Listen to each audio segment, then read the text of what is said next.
রুক্মিণীর মধ্যে যে বুদ্ধিদীপ্ততা আছে, রুক্মিণীর মধ্যে যে পড়াশোনা আছে, সেটাই আমার মূলত main reason of casting Rukmini as Binodini, because এটা বর্তমানে 1 মিলিয়নের উপর মানুষের ভালোবাসা দুই পাচ্ছে। ছুঁই ছুঁই করছে। রুক্মিণী মৈত্রকে ওইভাবে ডান্সিং এ প্রেজেন্টেশন করাটা কিভাবে করেছো?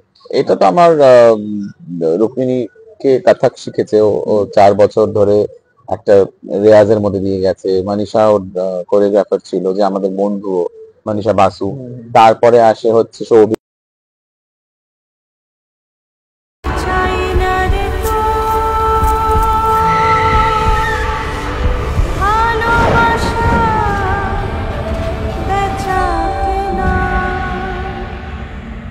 Welcome to Tolly Bangla box office. এবং আজকে যার গল্প বলবো, একটি নারী তার একেবারেই তার গণ্ডি থেকে বেরিয়ে একেবারে স্বপ্ন ছোঁয়ার গল্প, নটি বিনোদিনী। তোমরা সকলেই জানো বর্তমানে থিয়েটারে রমরমিয়ে চলছে, কিন্তু রুক্মিণী মৈত্র যার হাত ধরে রূপলী পদ্মতে বিনোদিনী হতে পেরেছে, সে মানুষটি আজকে আমাদের সঙ্গে।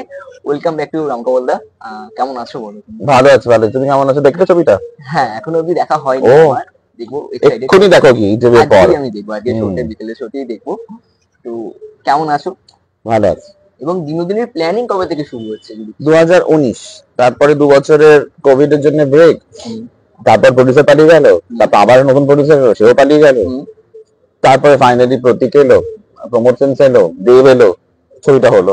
এবং রুক্মিণী মৈত্র কি নিয়া কেন আমার প্রথম প্রশ্ন। আমার মনে হয় রুক্মিণীর মধ্যে যে বুদ্ধিদীপ্ততা আছে, রুক্মিণীর মধ্যে যে পড়াশোনা আছে, সেটাই আমার মূলত main reason of casting Rukmini as Binodini, because Rukmini অন্য 4টি হিরোইনের মতন নয়। আমি কাউকে, সবাইকে সম্মান দিয়ে বলছি যে আমার দেখা হয়তো আছে, আমার দেখা হয়তো নয়। আমি তো সবার সঙ্গে, আমার তো কিছু লোকের সঙ্গে আমার আলাপ আছে বাংলা ইন্ডাস্ট্রিতে। তো তার মধ্যে যেমন ঋতুদি খুব পড়াশোনা জানা, ঋতুপর্ণা সেনগুপ্ত, এক্সপিরিয়েন্স, উনি একজন মানে সিনিয়র, ভীষণ ভালো একজন অভিনেত্রী এবং জ্ঞানী অভিনেত্রী। সেরকম খুব কম আছে। পাওলি দাম খুব পড়াশোনা করে, জানা, ওয়েল ভার্স। সেরকম রুক্মিণীও একটা, যখন রুক্মিণীর সঙ্গে দেখা হয়েছে তখন রুক্মিণী কবিতা জানে, ফ্যাশন বোঝে, নিজের সিনেমার জগতের বাইরে অনেকটা জ্ঞান রাখে। এইগুলো কিন্তু বিনোদিনীর মধ্যে, যে বিনোদিনী যখন স্টার হয়ে গেছিল, বিনোদিনী যখন এস্টাবলিশ হয়ে গেছিল, গিরিশ ঘোষের গ্রোমিং এর পর, বিনোদিনী কিন্তু নিজে একজন খুব ইন্ডিপেন্ডেন্ট মহিলা ছিলেন, এবং সেটা রুক্মিণী নিজে, এবং সেটা বিশ্বাসও করে ওর নিজেকে। সেইটা কোথাও গিয়ে আমার মনে হচ্ছে যে হয়তো কোথাও সেই সিমিলারিটি আছে, আর ও ক্যারেক্টারটা তাহলে বেশি বুঝতে পারবে, বেশি অন্তরে যেতে পারবে, যেটাও গেছে। তোমরা দেখছো বিগত 30 দিন ধরে তোমরা তো সবকটাতেই ছিলে, আর ও একা হাতেই যে প্রমোশনটা করা, আর অলমোস্ট লড়ার মতন, সেটা তো ওই বিশ্বাসটা 2019 থেকে 2025 অব্দি ছিল বলেই তো রুক্মিণী এটা করতে পারছে, না কি করে করতে। এবং বিনোদিনীর সিনেমাতে সবাই বলছে যেটা লুক অ্যান্ড ফিলটা একবারে একেবারে সেই আমাদের পুরো বলিউডের মতো লাগে, বাহুবলী। সবাই সঞ্জলিকা ভান্সালী, আশুতোষ গরেকর এইগুলো বলছে, কিন্তু এই যে মেকিংটা তুমি করেছো, ডিউ রেসপেক্ট দিয়ে দেখো, ওদের বাজেটের সঙ্গে আমাদের বাজেট আকাশ পাতাল তফাৎ। আর কিন্তু এটা একটা বিশাল সম্মানের ব্যাপার আমি মনে করি, কারণ আমি এদের ছবি দেখে বড় হয়েছি। আমি আশুতোষের গান, যোধা আকবর আমার ফেভারিট ছবি, মণিরত্নের ছবি বহু আছে, বায়োপিক, লেটেস্ট তো PS1, PS2, সেইগুলো, পন্নিয়িন সেলভান 1, পন্নিয়িন সেলভান 2 ভীষণই ভালো। গুরু আমার ভীষণ ফেভারিট ফিল্ম, রাবণ আমার ফেভারিট ফিল্ম, রোজা, দিল সে, বম্বে, মণিরত্ন, বানসারির দেবদাস, কেন খামোশি, আমার খামোশি তো খুবই পছন্দের ছবি। খামোশি, ব্ল্যাক, পদ্মাবত, বাজিরাও মাস্তানি, এগুলো তো আমার খুবই পছন্দের ছবি। সিরিজ যেটা উনি করলেন হীরা মান্ডি, ওটাও খুব পছন্দের। তো ডেফিনেটলি ওনারা যে ধরনের কাজ করেছেন, ওনারা যে ধরনের কাজ জাতীয় স্তরে করেছেন, সেইটার ফ্লেভার যদি বাংলায় আমি একটুও দিতে পারি, সেটা আমার কাছে একটা বিশাল বড় প্রাপ্তি। এবং কান্না যে গানটা বর্তমানে 1 মিলিয়নের উপর মানুষের ভালোবাসা দুই পাচ্ছে, ছুঁই ছুঁই করছে। রুক্মিণী মৈত্রকে ওইভাবে ডান্সিং এ প্রেজেন্টেশন করাটা কিভাবে করেছো? এটা তো আমার রুক্মিণীকে কথক শিখেছে ও 4 বছর ধরে একটা রেয়াজের মধ্যে দিয়ে গেছে। মনীষা ওর কোরিওগ্রাফার ছিল, যে আমাদের বন্ধু মনীষা বাসু। তারপরে আসে হচ্ছে সৌভিক, বিরজু মহারাজজির ছাত্র। তারপরে জয়েন করে হচ্ছে আভ্যায়ন।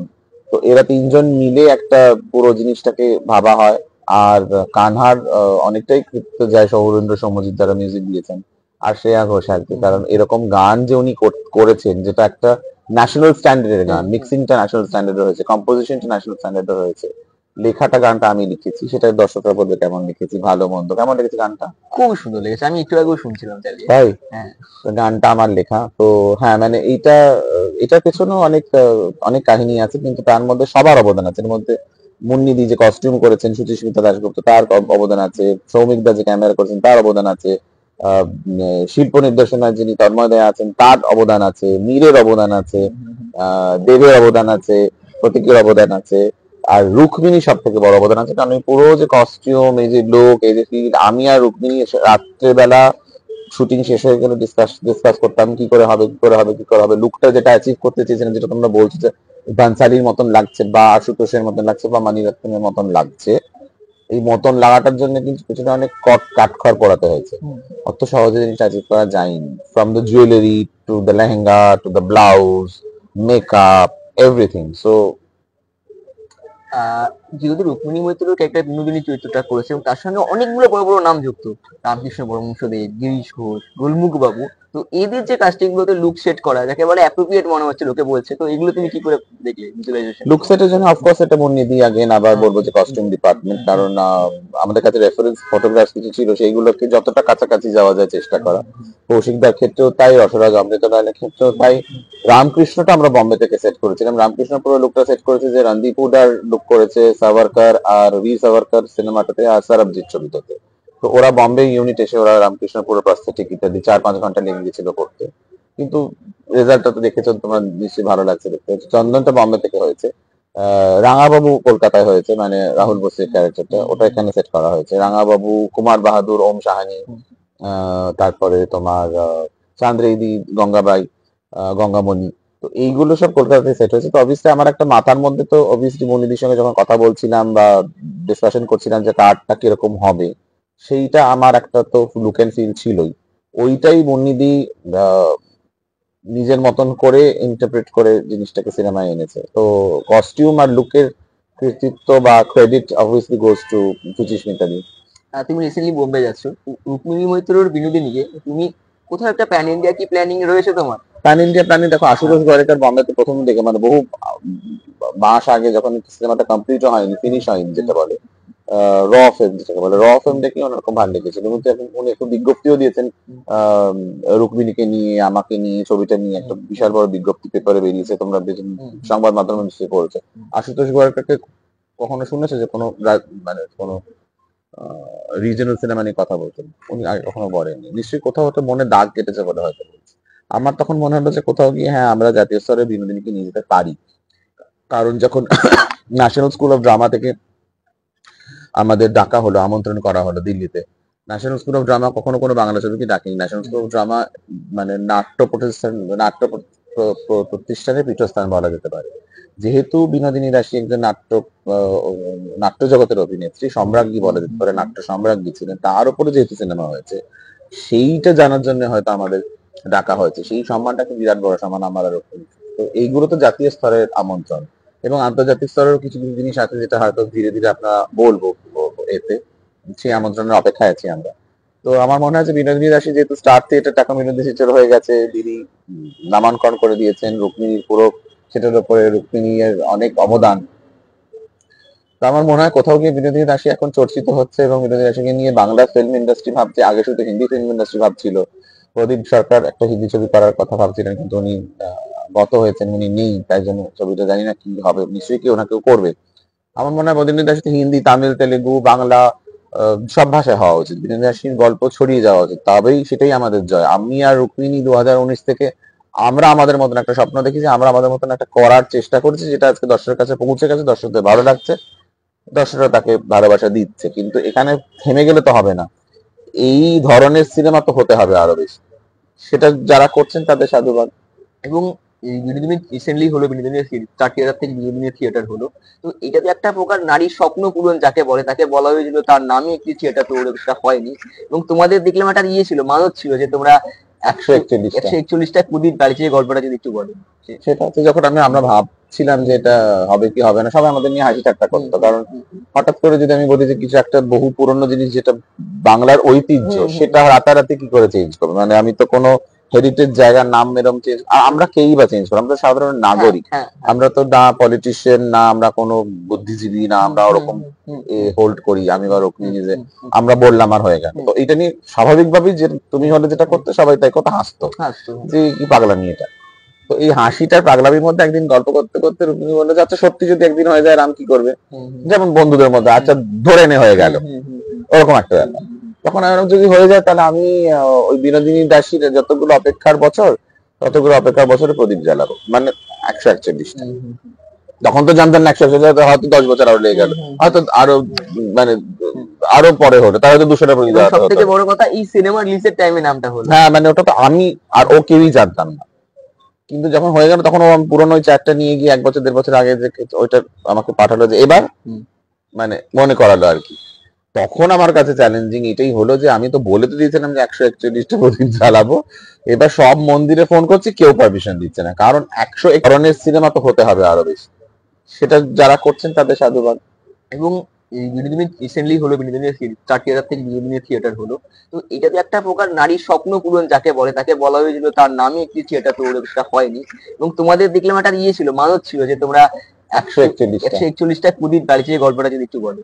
সেটা হচ্ছে যখন আমরা ভাবছিলাম যে এটা হবে কি হবে না, সবাই আমাদের নিয়ে হাসি ঠাট্টা করতো, কারণ হঠাৎ করে যদি আমি বলি যে কিছু একটা বহু পুরনো জিনিস যেটা বাংলার ঐতিহ্য সেটা রাতারাতি কি করে চেঞ্জ করবো, মানে আমি তো কোনো হেরিটেজ জায়গার নাম এরকম চেঞ্জ, আমরা কেই বা চেঞ্জ করবো, আমরা তো সাধারণ নাগরিক। আমরা তো না পলিটিশিয়ান, না আমরা কোনো বুদ্ধিজীবী, না আমরা ওরকম হোল্ড করি আমি বা রুক্মিণী যে আমরা বললাম আর হয়ে গেল। তো এটা নিয়ে স্বাভাবিকভাবেই যে তুমি হলে যেটা করতে সবাই তাই কথা হাসতো যে কি পাগলামি এটা।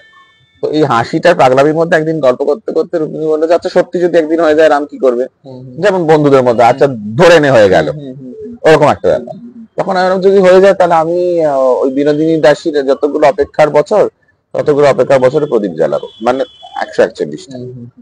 তখন তো জানতেন না 141, হয়তো 10 বছর আরো লেগে গেল, হয়তো আরো মানে আরো পরে হলো, তাহলে তো 200টা প্রদীপ জ্বালাতে হতো। সবথেকে বড় কথা এই সিনেমা রিলিজের টাইমে নামটা হলো। হ্যাঁ মানে ওটা তো আমি আর ও কেউই জানতাম না, কিন্তু যখন হয়ে গেল তখন ও পুরনো ওই চারটা নিয়ে গিয়ে 1 বছর 1.5 বছর আগে যে ওইটা আমাকে পাঠালো যে এবার মানে মনে করালো আর কি।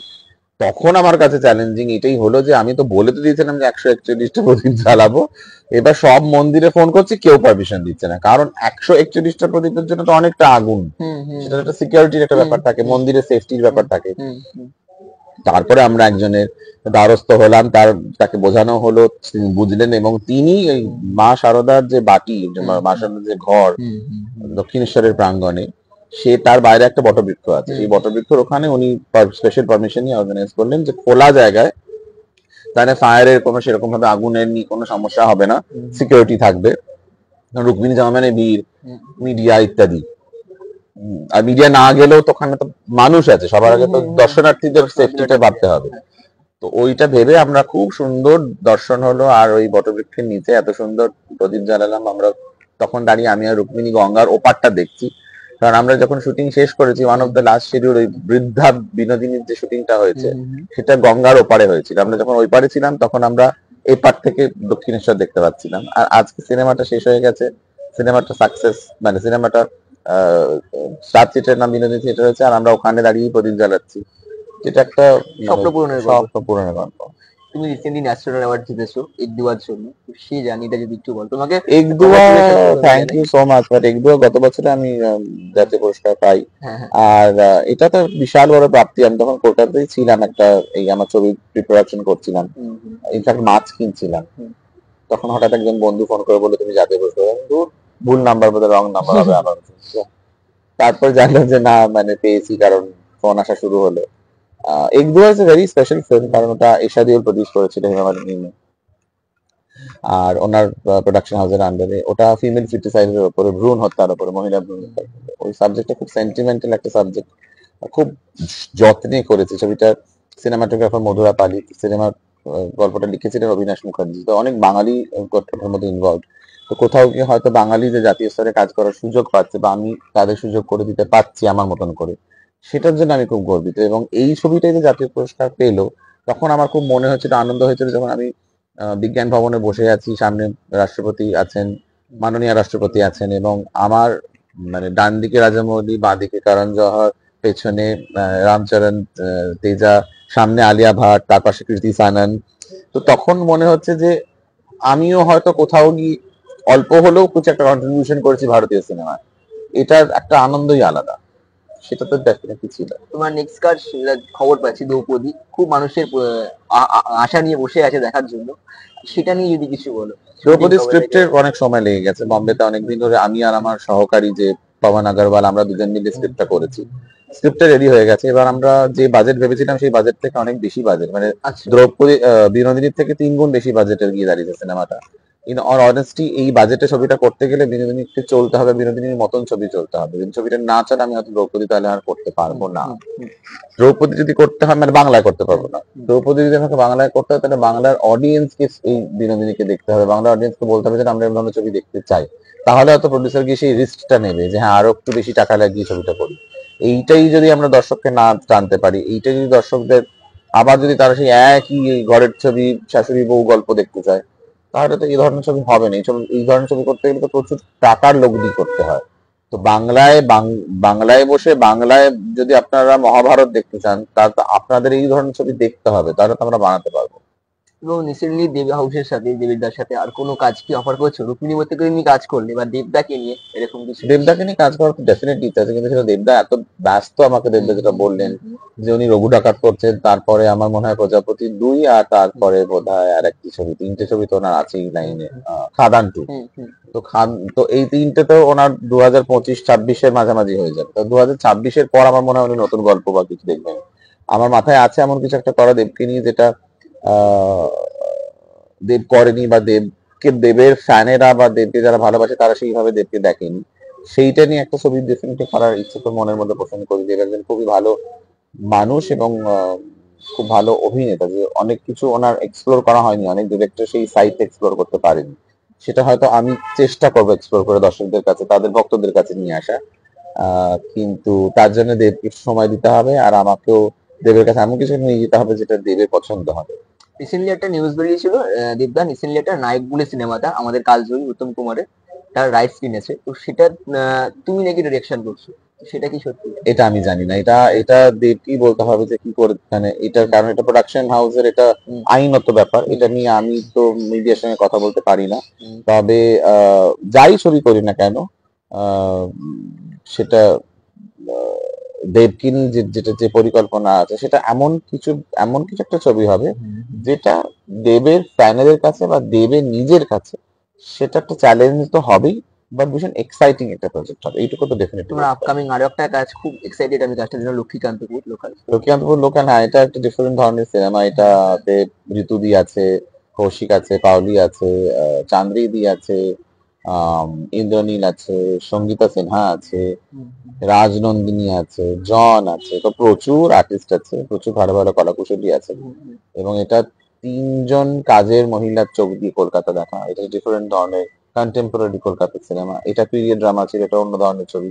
তুমি সেটা প্রত্যেকটা গল্পেই মানুষের মনে নাড়া দিচ্ছে, এরকম একটা ব্যাপার। হ্যাঁ, সেটা না হলে দর্শক আসবেই বা কেন, আর টিকিট খরচা করে দেখবেই বা কেন, সেটা তো প্রাইমারি কনসার্ন হওয়া উচিত, আমি কি দেখাতে চাইছি দর্শককে। এক্ষেত্রেও তারা নিরাশ হবেন না, তারা খুশি হবেন। এবং ছবিটা অনেকটাই হয়ে গেছে, আমাকে মধ্যখানে বন্ধ করতে হয়েছিল কারণ এই বিনোদিনীর প্রচারের জন্য। বিনোদিনীর প্রচার এবং বিনোদিনী যদি সাকসেস পেয়ে যায় তাহলে আমি আবার ফিরে যাব কাজে। ফেব্রুয়ারি মাসে সিনেমাটা শেষ করব। ইচ্ছা আছে পয়লা বৈশাখে রিলিজ করার, বাকিটা তো ডিস্ট্রিবিউশন প্রডিউসার সবের উপরে ডিপেন্ড করে। যদি পয়লা বৈশাখে করতে পারি তাহলে খুব ভালো হবে, কারণ ওই টাইমটা পারফেক্ট এই ছবিটা আসার জন্য।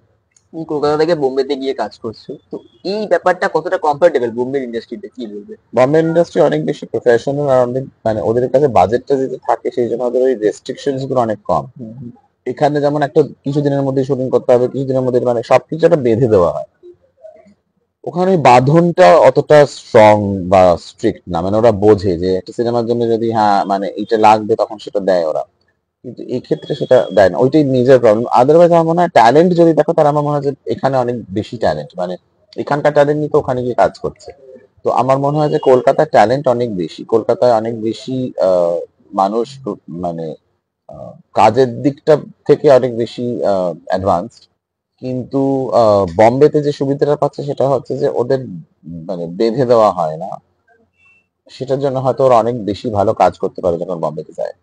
তোমার নটি বিনোদিনী ছাড়াও অন্য কারোর বায়োগ্রাফি করার ইচ্ছা রয়েছে? ভবিষ্যতে? বায়োগ্রাফি এক্ষুনি তো হয়, মানে কিছু পরিকল্পনা আছে, আমি এক্ষুনি বলতে চাই না, কারণ সেটা একটা কপিরাইটের ব্যাপার থাকে, আর সেটা আইডিয়া চুরি হয়ে যাওয়ার থাকে। আমি তোমাকে বলি তাহলে হয়তো দেখবো অন্য কোনো হ্যাঁ ডিরেক্টর হ্যাঁ এক্ষুনি হয়তো অ্যানাউন্স করে দিল সেটা নিয়ে।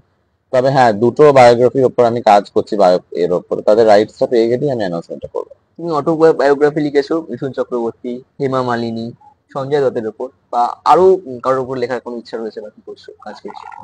হ্যাঁ, আমি অ্যাকচুয়ালি মানে আমার ইংলিশে যদি বলো, আমার সুস্মিতা সেনের উপর লেখার খুব ইচ্ছা আছে, আচ্ছা। জীবনীটা। যদি সেটা উনি পারমিশন দেন তাহলে আমি লিখবো। ওনার জীবনীটা খুব ইন্টারেস্টিং আমার মনে হয় কোথাও গিয়ে। আর যদি কলকাতায় বলো যে মানে বাঙালি কোনো কারোর উপরে যদি লিখতে পারো, তাহলে আমার মনে হয় যে ঋতুদার উপর লেখা উচিত, ঋতুপর্ণ ঘোষের উপরে ইংলিশে বায়োগ্রাফি লেখা উচিত। কারণ ওনার যে কন্ট্রিবিউশন টুয়ার্ডস ইন্ডিয়ান সিনেমা বা বাংলা সিনেমাকে যে জাতীয় স্তরে, উনি আমার খুব মনে হয় যে কোথাও গিয়ে সত্যজিৎ রায়, অপর্ণা সেনের পর এই যে এই বাংলা আর বলিউডের যে মিশ্রণটা, হ্যাঁ। যে ব্যালেন্স করা, সত্যি একটা ঐশ্বরিয়ার সাথে কাজ করা, বিপাশার সাথে কাজ করা, অমিতাভের সাথে, প্রীতি জিন্টার সাথে, অর্জুন রামপালের সাথে, উনি তো কাজ করেছেন বাঙালি পরিচালক হিসেবে বাংলায় বসে। সেটা তো আমার মনে হয় এই দৃষ্টান্ত আর কোথাও নেই। তো সেই যে ওনার জার্নিটা, সেটা আমার মনে হয় যে কোথাও গিয়ে যদি বইয়ের আকারে যদি আসে, তাহলে আমার মনে হয় যে ওনার কাজটা আরো বেশি লোকেদের কাছে পৌঁছে দেওয়া, সেটা একটা আমার ইচ্ছে আছে। রুক্মিণী মুভিতে নজর করেছে আর একটা যে সিনটা, সেটা হচ্ছে মহাপ্রভু চৈতন্যদেবের যে সিনটা, ওইটার ডিজাইন থেকে শুরু করে রুক্মিণী মুভিতে কস্টিউম, ওটা প্ল্যানিং যদি কিছু বল। চৈতন্য মহাপ্রভুর পেছনে প্রচুর খাটুনি গেছে, কারণ ওই অ্যাচিভমেন্টটা যেটা আমরা করতে চেয়েছিলাম, আমরা ওনাকে চৈতন্যকে ছেলে হিসেবে দেখাতে চেয়েছিলাম, মানে কিশোর হিসেবে দেখাতে চেয়েছিলাম, পুরুষ। তো সেইটা একটা মানে মহিলা, এবং সেই মহিলার ব্যাপারটা থেকে কি করে তাকে পুরুষে পরিণত করা যায়, তাকে কি করে তাই জন্য কর্ড সেট, তাই জন্য ওই ধরনের ধুতি, হেয়ারটা অরিজিনাল রাখা হয়েছে, একটা কার্লি কার্লি হেয়ার করা হয়েছে। এর পেছনে মৌসুমী যে আমাদের হেয়ার স্টাইলিস্ট, আর বিথিকা বেনিয়া যে আমাদের মেকআপ করেছেন, তাদের অবদান তো অনস্বীকার্য। তারা এটা না করতে পারলে তো হতো না, তারা সেটা সুন্দর করে করেছে। আর আমাদের সুচিস্মিতা যিনি গান গেয়েছেন হরিবোল মজারে, তার গলাটা অবভিয়াসলি অনেকটাই অ্যাড করেছে পুরো ব্যাপারটার মধ্যে। তাছাড়া আমাদের কলা কুশলী যারা, বারবার বলছি, সৌমিক দা, তন্ময় দা, এরা সবাই মিলে, মোস্ট ইম্পর্টেন্ট যেটা এদের সবার ঊর্ধ্বে যাদের কন্ট্রিবিউশন, সেটা হচ্ছে রুক্মিণী মৈত্র। কারণ রুক্মিণী যেভাবে ওই সিনটাকে দেখেছে, যেভাবে সিনটাকে ভেবেছে, আর ওর যে নিজের একটা মায়াপুরের সঙ্গে যে সম্পর্ক, ও যে ছোটবেলা থেকে মায়াপুরে যেত, এবং ওর যে কৃষ্ণর প্রতি প্রেম, এবং তাই জন্য ওর নাম রুক্মিণী, যেটা অনেক কিছু তো বলছেও, যে সেইটা কিন্তু কোথাও গিয়ে প্রস্ফুটিত হয়েছে পর্দায়, যে ওর কৃষ্ণের প্রতি যে ভালোবাসা, ভক্তি, শ্রদ্ধা, সেটা কিন্তু ফুটে উঠছে। ও কিন্তু ইসকনও গেছিল প্রণাম করতে, তো ও কৃষ্ণের ভক্ত। তো সেই জায়গাটা থেকে আমার মনে হয় যে যেহেতু কৃষ্ণকে ভালোবাসে, তাই জন্য হয়তো সেই নিষ্ঠাটা স্ক্রিনের মধ্যে ফুটে উঠেছে, আর তাই জন্য ও চৈতন্য হয়ে উঠতে পেরেছে। তুমি বিনোদীতে আরেকটা যে সিনেমাটোগ্রাফি, মেকআপে খুব জোর দিয়েছো, তো এইগুলোর জন্য কি কি তোমায় খাটনি করতে হয়েছে? সিনেমাটোগ্রাফি আর মেকআপের উপরে মানে আমাকে খাটুনি এটাই করতে হচ্ছে যে আমার ক্ল্যারিটিটা জরুরি ছিল। আমি যখন আমার কলা কুশলীকে বলবো, বা আমার যারা কাজ করছেন তাদের যে আমি ডিরেকশনটা দেবো, সেটা আমাকে নিজের ডিরেকশন ঠিক হতে হবে, মানে আমার দিকটা ঠিক হতে হবে, তবে তো আমি দিকদর্শক হতে পারবো। দিকদর্শক হওয়ার জন্য তোমার নিজের দিকটা ঠিক করতে, আমার ওই জিনিসটা আগে থেকে আমার ছিল যে আমি এইগুলোই চাই। সেটা নিয়ে অনেক ক্রিয়েটিভ ডিফারেন্সেস হতো, ঝগড়া হতো, এই হতো, কিন্তু শেষমেশ আমি আমার যেটা চাই সেটাই চাই, সেটা আমি করতাম। বলিউডে কোনো কি কাজ করছো বলিউডের জন্য? বলিউডে আমি একটা হিন্দি ছবি কাজ চলছে, স্ক্রিপ্ট করে, মানে স্ক্রিপ্টটা রেডি হয়ে গেছে, স্ক্রিপ্ট শেষ হয়ে গেছে, কাস্টিং অলমোস্ট লক হয়ে গেছে। অফিসিয়াল অ্যানাউন্সমেন্টের জন্য ওয়েট করছি, হয়তো ফেব্রুয়ারি শেষ বা মার্চে শুরুতে অফিসিয়াল অ্যানাউন্সমেন্ট আসবে। আমার শেষ প্রশ্ন, অডিয়েন্সকে কি বলতে চাও? আপনাদের নিকটবর্তী প্রেক্ষাগৃহে রিলিজ করেছে বিনোদিনী, একটি নতুন উপাখ্যান, আমার আর রুক্মিণীর স্বপ্ন পূরণের একটি প্রজেক্ট। 2019 থেকে 2025 অব্দি আমরা এই স্বপ্নটা দেখেছি। আজ এই স্বপ্নটা আপনাদের স্বপ্ন হয়ে উঠেছে।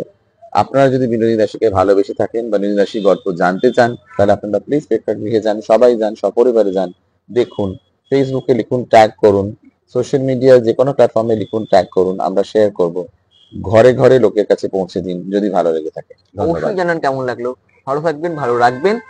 অসংখ্য ধন্যবাদ দাদা তোমাকে। Thank you so much. আমাদের শুরুতে ছবিটা দেখো, জানিও, রিভিউ করো। অবশ্যই আমি রিভিউ করবো। ভালো থাকবেন। Thank you.